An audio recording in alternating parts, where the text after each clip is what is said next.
మన ప్రభువును రక్షకుడైన యేసు క్రీస్తు అతి శ్రేష్టమైన నామాన్ని బట్టి ఈ ఉదయకాల హోసన్న దైవ సందేశం అనే కార్యక్రమం వింటున్న దేవుని బిడ్డలను మీకు శుభం కలుగునగాక. అందరికీ వందనాలు. అంతా బాగున్నారా? దేవుని మహాకృప మనల్ని నడిపిస్తుంది. నూతన ఆలోచనతో మనల్ని జీవింప చేస్తున్న దేవునికి మహిమ కలుగునగాక. ఆయనకు నిండు మనసుతో వందనాలు మనం చెప్పి తీరాలి. మీకు ఒక విషయాన్ని ఇక్కడ ప్రస్తావిస్తే ఆ వాక్యాన్ని చదివి మీకు ఒక తలంపు చెప్పాలని కోరుకుంటున్నాను. మనం చాలాసార్లు ఆనందించడం అనే పదం వాడతాం. నా మొహానికి ఒక్కరోజు కూడా సంతోషం లేదు అనే నిట్టూర్పుతో ఉన్న మాటలు వింటాంగా. ఈ ఇంట్లో పడ్డాను అప్పటి నుంచి అని మొదలు పెడతారు కొంతమంది. అదేమిటో కానీ ఈ ఉద్యోగంలో అడుగుపెట్టిన కానించి సంతోషం, ఆరోగ్యం దూరం అయిపోయింది అని అనుకుంటుంటా. ఇవన్నీ మనం వాడే పదాలు. నేను ఎందుకు ఈ మాట జ్ఞాపకం చేస్తానంటే, మన దినచర్యలు ఇవన్నీ వాడుతున్న పదాలేగా. అంటే నీ మనసు కోరుకునేది ఏమిటంటే, ఉద్యోగం చేసినా, వ్యాపారం చేసినా, ఒకవేళ కుటుంబంలో ఉన్నా, చేతి పని చేసిన ఆనందాన్ని కోరుకుంటాం. ఆనందం దక్కకపోతే చాలా ఇబ్బంది పడుతూనే ఉంటాం. అయితే ఒక్క వాక్యం చదువుతాను, వింటారా? 119వ కీర్తనలో 35వ వాక్యాన్ని నేను చదువుతాను, మీరు వినండి. నీ ఆజ్ఞల జాడను చూచి నేను ఆనందిస్తున్నాను. బాగా ఆలకించండి. నీ ఆజ్ఞల జాడను చూసి నేను ఆనందిస్తా ఉన్నాను. మనం ఆనందించేది వేరు. ఈ భక్తుడు ఆనందించడం ఆయన అడుగుజాడలను బట్టి. ఎందుకని ఆయన అడుగుజాడను చూసి అంత ఆనందిస్తున్నావు? ఇది మాయాలోకం. బురద జల్లుతున్న వ్యక్తులు, గోతులు తవ్వుతున్న వ్యక్తులు, వెలుగు చీకటిగాను, చీకటిని వెలుగుగా, లేనిది ఉన్నట్టుగా, ఉన్నది లేనట్టుగా చేసే ప్రపంచంలో మనం ఉన్నాం. ఓ రకంగా చెప్పాలంటే అంత నటనాయుక్తమైన ప్రపంచం. కానీ ఇతడు అంటాడు, ప్రభా, ఇంతటి చీకటిలో ఒక పవిత్రంగాను, నమ్మకంగాను, దీవెనకరంగాను, యథార్థంగాను నీవిచ్చే దీవెనలు పొందుకోవటానికి ఆశపడుతున్న నాకు ఎంత ప్రయత్నం చేసినా వీలు కావటం లేదు. కానీ ఈ రోజున నీ ఆజ్ఞల జాడలు దొరికాయండి.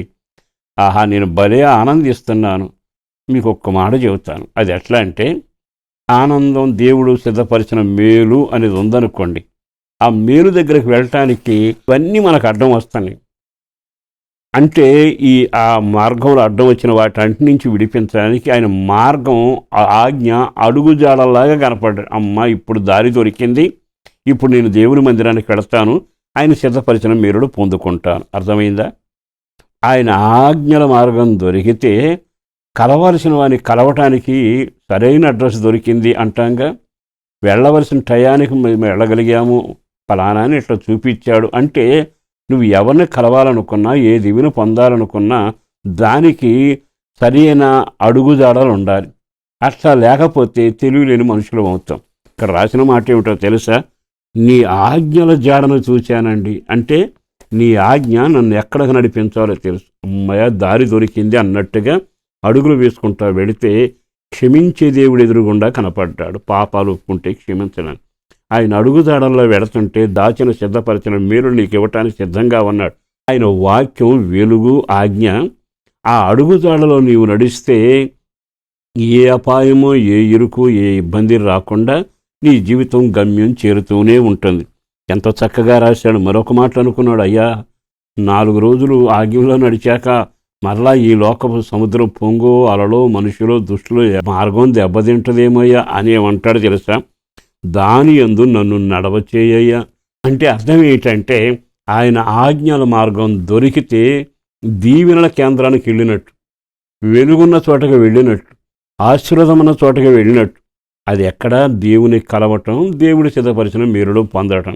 ఈ రోజున చాలామంది మత్తుగా ఉండి మార్గం తప్పి తిరిగినట్లుగా మనం గమనిస్తూ ఉంటాం.